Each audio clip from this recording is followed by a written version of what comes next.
Hello दोस्तों, GDS all news channel में आपका बहुत बहुत स्वागत है। तो दोस्तों, आज मैं बताने वाला हूँ कि जो जीडीएस एबीपीएम है, बीपीएम है या पोस्टमैन है, तो वो जब डाक मारते हैं तो कौन सा रिमार्क लगाएंगे जब डिपॉजिट करते हैं या वापस करते हैं या किस रीजन से वापस करते हैं। तो विभाग द्वारा एक स्टैंडर्ड रिमार्क दिया गया है। तो चलिए उसको एक एक करके देखते हैं कि वो क्या क्या रिमार्क हैं जो जब आप आर्टिकल लौटाते हैं या डिपॉजिट में रखते हैं तो किस रीजन से रखते हैं। तो चलिए दोस्तों, बारी बारी देखते हैं। वीडियो में एंड तक बने रहिए। चलते हैं। हेलो दोस्तों, जीडीएस ऑल न्यूज़ चैनल में आपका स्वागत है। तो चलिए दोस्तों, वीडियो शुरू करते हैं ना। जो डिपार्टमेंट ऑफ पोस्ट द्वारा लिस्ट जारी की गई है स्टैंडर्ड रिमार्क की, वो 14 रिमार्क हैं, है ना।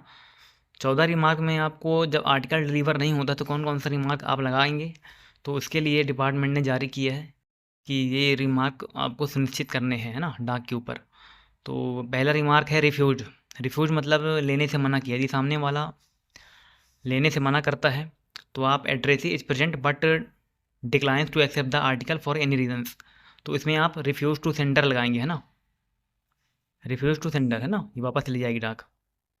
और एड्रेस ही नॉट फाउंड, आपने एड्रेस में गए, एड्रेस ही आपको नहीं मिला, है ना। Address he is located but address is not available at the address in case of address he specified delivery. मतलब एड्रेस ही आपको वहाँ पे नहीं मिला आपके डिलीवरी वाले पते पर, तो आपको उसको डिपॉजिट में रखना है फॉर 7 डेज़। और ये आप जब आप इसको डिपॉजिट में कर देंगे तो ये 7 दिन तक डिपॉजिट में रहेगी, जब तक एड्रेस ही इसका मिल नहीं जाता, ठीक है। और ये इसको रिटर्न टू सेंडर क्लेम नहीं कर सकते, है ना। आप इसको आपको डिपॉजिट में रखना है ना।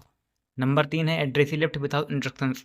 Addressee is known to the have left without leaving forwarding instructions. मतलब कोई व्यक्ति यहाँ पे, मान के चलिए आप डांग बांट रहे थे, वो व्यक्ति वहाँ पे रहता था बट वो अचानक से कहीं अन्य रहने अन्य जगह पे रहने लगा, है ना, बिना सूचना दिए चला गया, तो आप उसको रिटर्न टू सेंडर कर सकते हो, है ना। इसमें ये रिमार्क सेट हो जाएगा, रिटर्न टू सेंडर।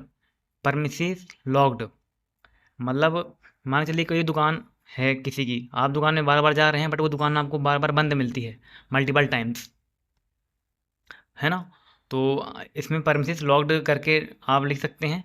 और एक आता है insufficient address, address is incomplete और inadequate to locate the receipt despite best effort.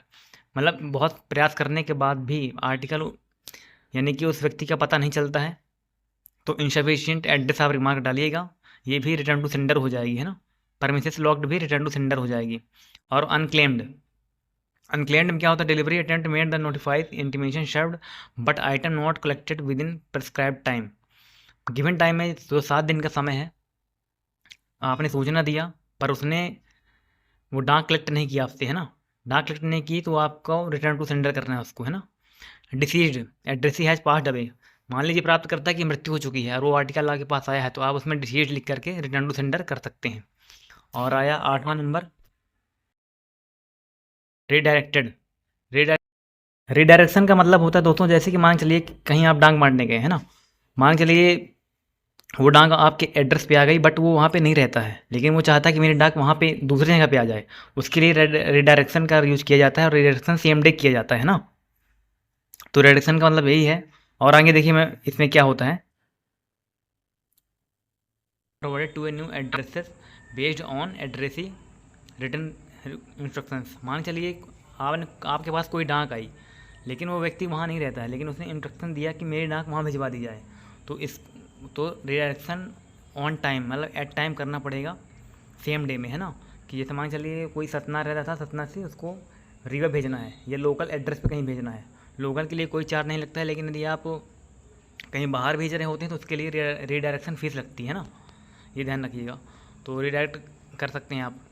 और मीसेंट, मीसेंट ऐसा होता है कि डाक कहीं कहीं को भेजी जानी थी, चली कहीं और गई। मान लीजिए सतना को भेजना था, चली गई रीवा, तो इस घटना को मीसेंट कहा जाता है। और मीसेंट को ये भी आपको फॉरवर्ड किया जाता है directed to correct address post office for further delivery.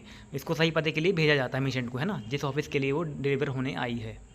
मान के चलिए सतना को डिलीवर करना था तो वो सतना ही जाएगी मीसेंट में, है ना। और 10वां रिमार्क है नो सच पर्सन।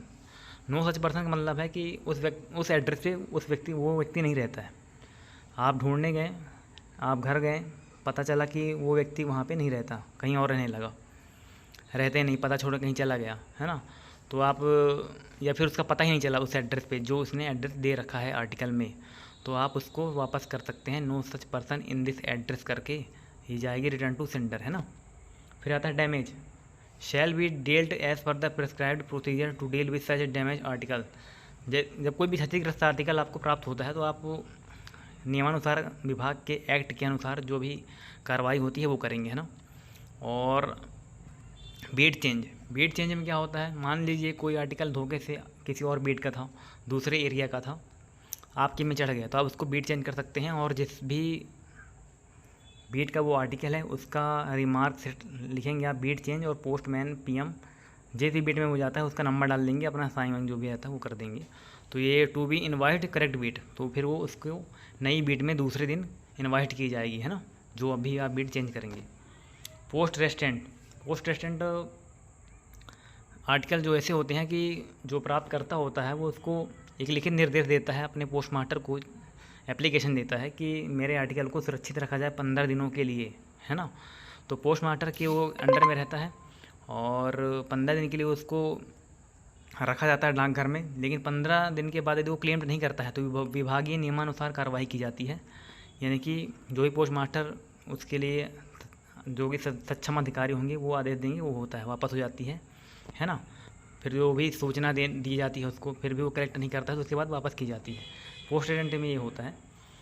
और others, any remark which are not covered in serial number 1 to 14 suitable action will be taken. इन 14 रिमार्क जो आपने, यदि इसके अलावा कोई अदर रीजन है तो suitable action will be taken, जो भी स्थिति बनेगी, जो भी सिचुएशन होगी उस हिसाब से कार्रवाई की जाएगी, है ना। तो आई होप ये आपको जो अपडेट्स आई है डिपार्टमेंट की तरफ से रिमार्क अपडेट करने की, तो ये समझ में आया होगा कि कैसी कंडीशन पे अपन को कैसा रिमार्क देना है। अभी ये जारी किया गया था 2-3 दिन पहले, तो उस हिसाब से मैंने ये वीडियो बनाई थी कि जो भी नए GDS आ रहे हैं, ABPM BPM, पोस्टमैन तो ऑलरेडी इस चीज़ को जानते हैं, बट जो GDS होते हैं नए ABPM BPM भी होते हैं नए जिनको चार्ज दिया जाता है ABPM, और जो लोग PSA का एग्ज़ाम देने वाले हैं उनके लिए थी कि कोई भी बेस्ट ऑफ लक कि वो अच्छे से एग्ज़ाम दें, और वीडियो को लाइक कर दीजिएगा। धन्यवाद, मिलते हैं नेक्स्ट वीडियो में, है ना। कोर्ट के वकील जैसा